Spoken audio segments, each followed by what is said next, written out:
Okay, this is probably the last video on the functions.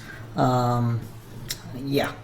Well, we will be having one more video, but that will be like coding and practicing all the concepts that we learned about the functions, not new theoretical concepts. Yeah. So let me ask you a question to actually make you understand about this slide. Let me go to the Jupyter and ask you about a few questions. Let's say you have you have this particular function, and you, let's say my add universal. Let's say we have written that function maybe a two or three videos before. Let's say you have this function. You have written this function and you are very, very excited. Wow, what kind of masterpiece you have generated. It can add an arbitrary number of values passed in it. Wow. But this particular function is written inside this particular file, which is mastering Python 0 to hero.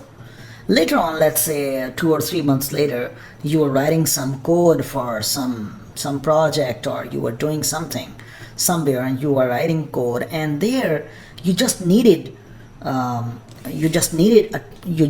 code for adding a lot of values together. And then you just remember, oh, I have written some function somewhere. How can I use that function? One way is to just go back to that file, mastering Python 0 to hero, and just copy this function, this code, and paste in the new file, run that, register that, and then call that happy. What if you want to use, let's say, 100 different functions? Let's say you have written a lot of functions in a lot of different files, and now you want to use all of them. And let's say this is a repetitive kind of demand. Several times you notice that this usually happens, that this particular kind of function you require almost in every project. Let's say a set of maybe 50 or 60 functions that are required always. One way to do that, as I told you, is to just copy paste those functions in every file, run them, and do that. Another way is to make a module, a file containing just those functions, and whenever any of those functions is required, just import that module into your coding file, which is one line of code, and then access all the functions as if they were actually available in the code file that you are working on. So that's about making modules of so module is basically a Python file that contains functions that you want to use in several different coding projects, or the functions that you don't want to write in the functions having the implementation that you don't want to write in your current coding file. So you can have several of those functions stayed somewhere else in a different directory. They're residing there. Whenever you want to use any of them, you just import the whole module and use the functions. So module is just a Python file that can contain a code for you that whenever you want to use, you can use it. Normally it contains functions, maybe more than one function and several functions.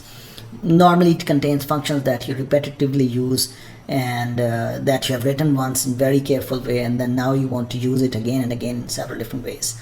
You need not to write the function definition in every coding file you just make one coding file, or that is the most important for you. That is called a module. Wherever you want to use any of those functions that are there in that module, you can call it, you can use it.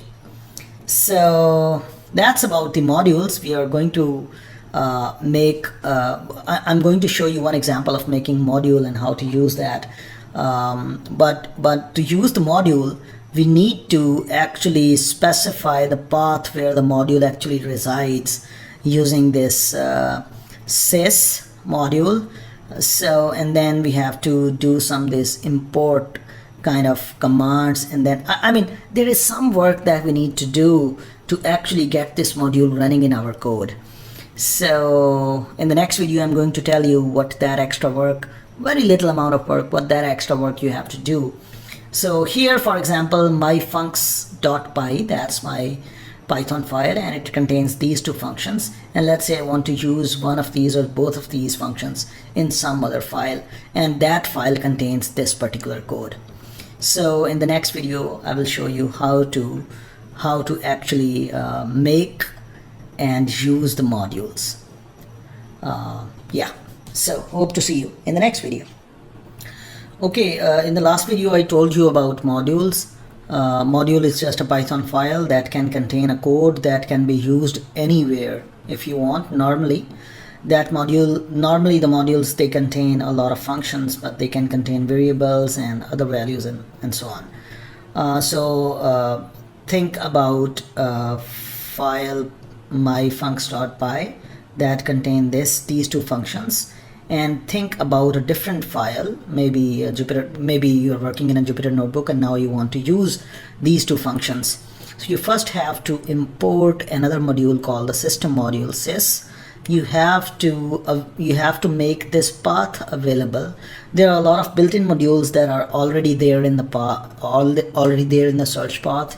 When you want to call a function, it is written in some module that is already in the search path. If you are making your modules, you have to either copy those modules into the modules that are built in, or if you want to maintain them separately somewhere else, then you have to add the path of these in the search path as well. And the way to actually insert this path is sys.path.append, and then you actually write the path of the directory where this module file, one or more files, are located. Once this is added to the path, now you can write the import, and you can import your file and your file as it is, or you can import your file with some other name if you want. You can rename that on the fly if you want. Once this is imported, now you can use all the functions like the built-in functions. The implementation of these functions are not there in your coding file. You are just using those, and you can now import these module into some other file and use there, and so on. For very large kind of projects, it is good to make modules. Actually, it is better to make packages, which is actually the directory structures that contain modules.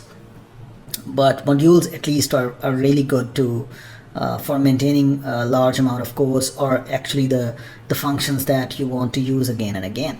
So let's let's make a module. Why not? So let's make a module. Let's go to Jupyter Notebook. Let's create another file. Let's say new Python 3, and let's name this file as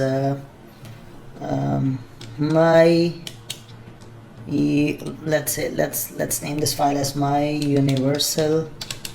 Let's use underscores, my universal functions. Let's say that's a file name. Let's create another notebook. Right now it's just a notebook.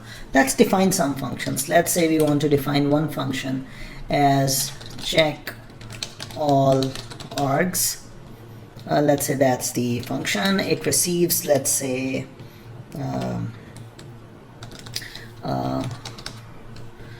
it receives a dictionary like input, and then it checks the type. Let's say check type of all args, and let's say you write a function check if not numeric. Let's say you want to write a function that just accepts a lot of arguments, and you want to check whether any one of them, if any one of them is not numeric, you want to return, let's say, a flag. Otherwise you want to return a true, let's say. So for example, you may need this function in several places. Let's say in your code you're expecting numerical inputs, and if the input is, and let's say there are a lot of variables that you are working on, if any one of them is not numeric, you might want to check all the variables and their values. So one way of doing that is just to create a list, and that's it. I mean, that's and you may have several of those. I mean, you can check all of them. Maybe here we do not need the dictionary kind of argument, so maybe we just are happy with just one. So let's say so the output, let's say output is, let's say, or the return value, rect value, let's say that is already true, and we will say, okay, for x in args, let's say for x in args, if x is instance x is int float, if that is true, then we are happy. But if that is not true, then there is a trouble. Then we say, okay, if this is not true for any value, then we just return false. Okay, we just return false. I mean, we need not to break anything, we just return false. Return means return whatever. Otherwise, if we finish this loop, if the loop finishes successfully, there is no return statement that is called already, then we return maybe true. So we do not need actually this variable, let's say. So this function will return true if all the variables are either int or float. If any of them is not of this type, this function returns false. Wow. We can have another function. Maybe we can write several functions in the same cell or in different cells, either way. Define, let's say, another function, universal, or add all values. Let's say add all, let's say numerics, add all numerics, and it also contains, let's say, args, and the goal of this function is just to add all the values and return the sum. So let's say s equals 0 for x in args, s plus equals to x, and that's it. Then return s. Let's say these are two functions, and maybe one more, the name of this or some variable. Let's say I mean, these are two functions. Now we are out of the function, we are writing something else. Let's say my name, let's say that's a variable. My name, this my name variable does not belong to any of these functions, and my name is Python course, let's say. That's my name. So that's it. That's a file with the name my universal functions. So what we do is we download this file as a .py file. So what we do really is we go to file. Let me just zoom this out so that you can see the download options. We go to file menu. We download this as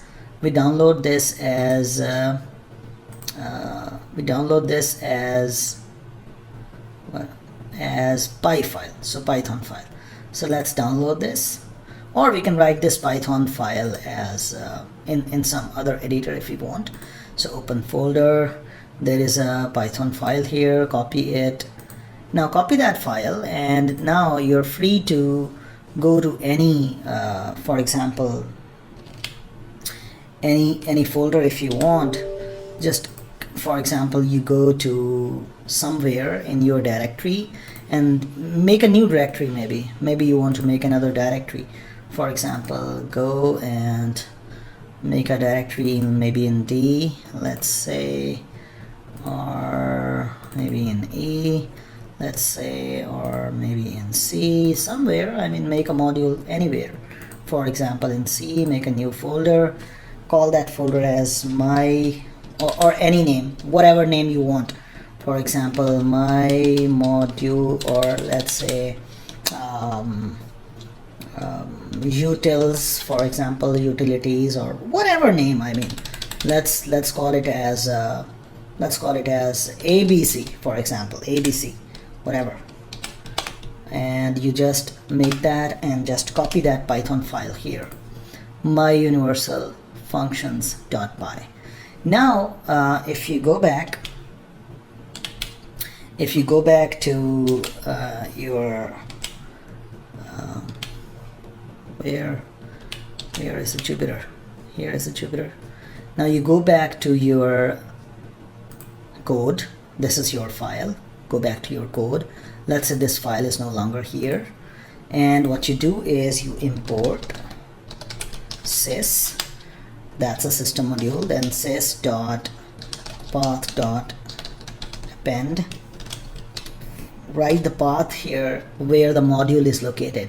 So the module right now is located at ABC. This is the path of the module. Once done, you can import what was the name of the module? You need to know that. That was my what? So I just don't remember the name. Let's import my universal functions. How it appears? Actually, when I have added this path, then this import command, and after the tab completion, just fetches that file. So that name might be very lengthy, so you can rename that as, let's say, my fs or whatever name you want.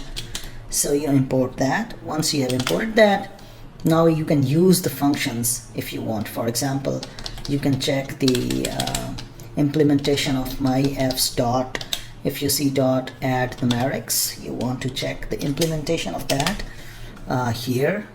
Remember, this file is no longer in this particular file. This is located somewhere else, and you can call this function like the built-in functions, my fs dot add all numerics, and you can have, for example, let's say it accepts the input arguments, let's say 2, 3, 4, well, let's say 6, and that's it. That's the return value. You can save the return value in some other variable, let's say C, and then later on you can print this C or do some stuff with this C. That's one thing. Another way of importing the same thing is, let's say you don't want to use all the functions, you just need this add all numerics. Let's say that's the only function that you want to use again and again, so you need not the other functions. Let's say for this particular file you do not need the other functions. Then what you can do is you can just say, okay, from my universal functions import add all numerics, and you can rename this function as something, and you can call that function the same way. So you do that. Now you need not to write any dot kind of thing. You just call add all numerics because it is imported now, and you say, okay, 2, 3, 4, 5, 6, 7, and you save that in, let's say, D, and then you print D if you want, or do whatever with that. That's it. Or you can import multiple functions, or you can import all of them. Other than modules, there are, for complex codes, this is not one module that is there. There are several modules, and the several modules may be arranged in a directory structure, where the directory and the subdirectory and the subdirectory and so on. So the modules that are arranged in directory structure, although they are accessed much like the same way, that directory structure is sometimes called package, and these are basically the packages that are most useful. And we will be seeing some data science packages like NumPy is a data science package. Then we will be seeing pandas, that's a data science package. We will be seeing matplotlib, that's a data science package for plotting and visualizations and stuff. So package is just the modules that are arranged in directory structures. So now you know what module is, and we actually missed to import the name. To see the name, we have saved a name there as well. So let's go back, and let's go back and do that and see how many things are available. Let's go to some other cell, an empty cell. So my f's dot tab completion, my name is available. Remember that was a variable? Yeah, that's available. So the name is Python course. So this module file does not require to only contain functions. It can contain any information, any data that you want to use in other files, other coding and stuff and so on. So yeah, that's about modules. In the next video, we will practice about these functions a little bit. We will be seeing how to call a function inside another function, how to make a lot of functions that are calling each other and so on. So we will be practicing more about these functions, not theoretically, just on Jupyter Notebook, just to get a better look and feel of functions more. And after that practice, we will be then jumping towards data structures starting from strings. So hope to see you in the next video.